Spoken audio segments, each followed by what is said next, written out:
I'd like to thank everyone for being my captive audience once again. Now, getting right into it, GMOs. They're the scary boogeyman of the food world, but in reality, they're more like a jolly old man. GMOs have a bad reputation overall, and as many of you most likely have heard of them, and according to many polls, such as like from Pew and such, majority of the population does have a negative opinion of them. Now, I've known about GMOs since elementary school. I've always been told they were bad. I've been told that they were unhealthy, that they were unnatural, that they were killing society.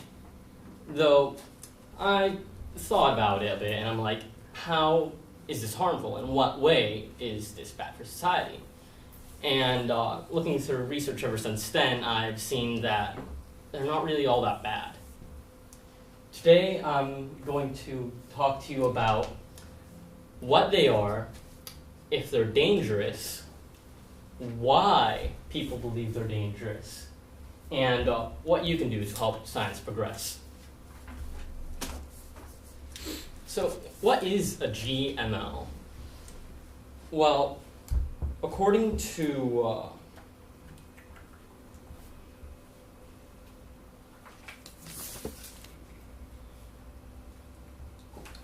a source about according to a source about GMO stuff, a very secretive source, genetically modified organisms, GMOs, can be defined as organisms, plants, animals, and microorganisms in which the genetic material, DNA, has been altered in a way that does not occur naturally by mating and or natural recombination.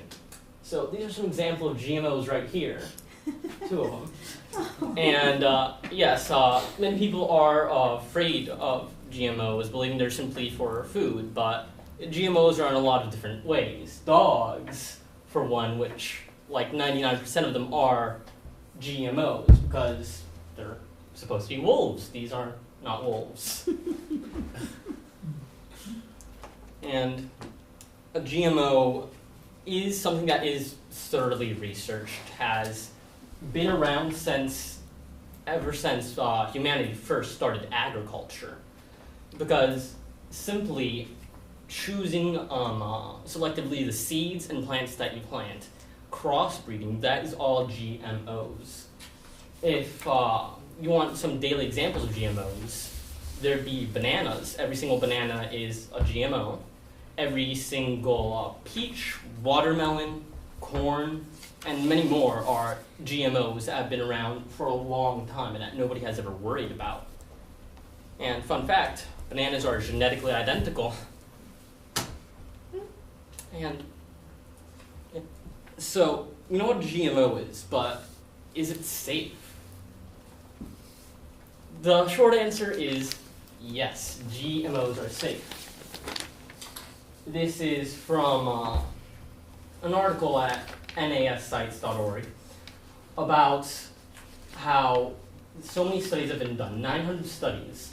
There were over 20 scientists, and based on 20 plus years of research, that have shown they're safe. And that's not all. There have been hundreds of other research studies. There have been multiple nations who have done their own research-based studies, all determining whether the GMOs are safe or not. The main worry people have about GMOs is, are they safe in the long term? Is it ever possible to know? And 20 more years of research, and it was first started in research over GMOs was first started in the late 1900s.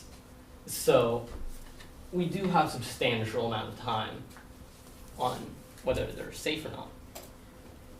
And according to research on Pew, GMOs are mainly considered unsafe by American adults, and in their view, that it's unhealthy. Though 88% of AAA scientists believe that it is not harmful, while only 11% believe that it is harmful. Now, a lot of people do believe that they simply have more of an understanding in crops and GMOs than scientists do. And here it shows that they believe they have that scientists don't have a clear understanding on what GMOs are. 67% of people actually believe they're not clear on that. Now, why do people believe that GMOs are dangerous? The first is an appeal to nature. It's fallacy. It's people believing that since it's not natural, it must be bad. There is no possible way that something that is artificial could be good. Now, as you see in the pictures, people believe that it's scientists in labs punching needles into fruits, vegetables, combining different ones by stitching them together basically, as it simply appeals to nature. And every single website that I went to that was against GMOs, they did have pictures like this and comments that were trying to go for an appeal to nature, even though in reality it's nothing like this. Many ways that botanists actually make GMOs is simply by crossbreeding, which can be done between, you have two flowers, you simply take pollen from one of them and simply pollinate the other one and hope for the best.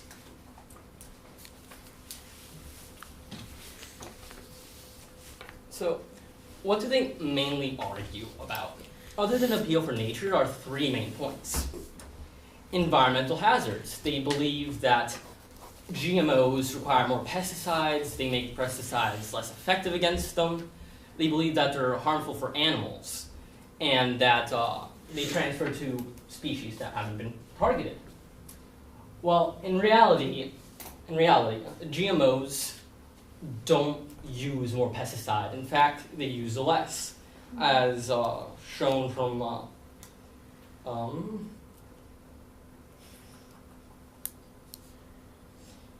Lynn's in a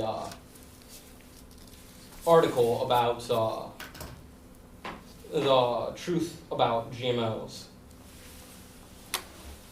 I had always thought that GMOs increased agrochemicals in farming, but it turns out that there have been dramatic reductions in the use of agrochemicals, insecticides in particular, and they don't weaken them. The simple effect of GMOs, one of the simple effects is to make them hardier against disease, insects, and selective breeding and such.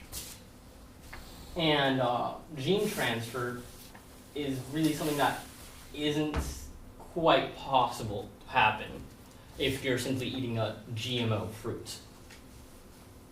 And another thing people worry about are health risks. The long-term allergies. Will they become super allergenic now? Will that one peanut kill like a room full of peanut allergies? They won't. They're not truly enhanced in their actual allergen symptoms. And unknown, unidentified health effects. People mainly point towards, in 100 years, we don't know. Someone could grow a tomato out of their head. But in 100 years, we could all turn into werewolves, and it's about the same possibility.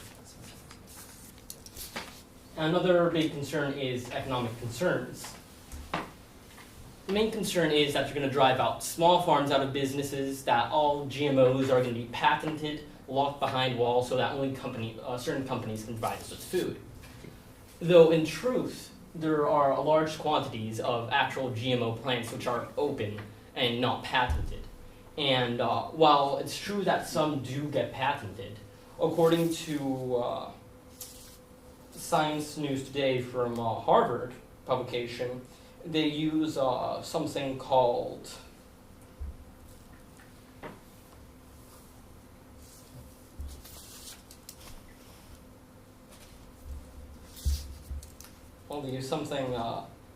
different patents. They use a certain type of patent that will target the specific genome and effects of the plant that actually has come about. And in reality, many all-natural, GMO-free organic fruits and plants have their own patents on them as well. Another, and after looking at the arguments against GMOs and why people believe that, how can you help science progress? Countries have been banning GMOs in research, in consumption, in growing, and GMOs have increased crop yield by large amounts. There have been crops that actually have increased by over 20 times to production per acre. And with this amount of food being grown, you can help starving families, families that are in need. The food prices can go down and more people can afford it. More people can have access to this food that is easier to grow, that could be healthier for you, that could be grown in most places. So, my appeal to you is try to have an open mind about GMOs. Do a bit more research on your own. Try not to simply join up on the fad and say ban GMOs. Vote for it knowingly. Vote that you may be severely decreasing crop yield and food production. And yeah.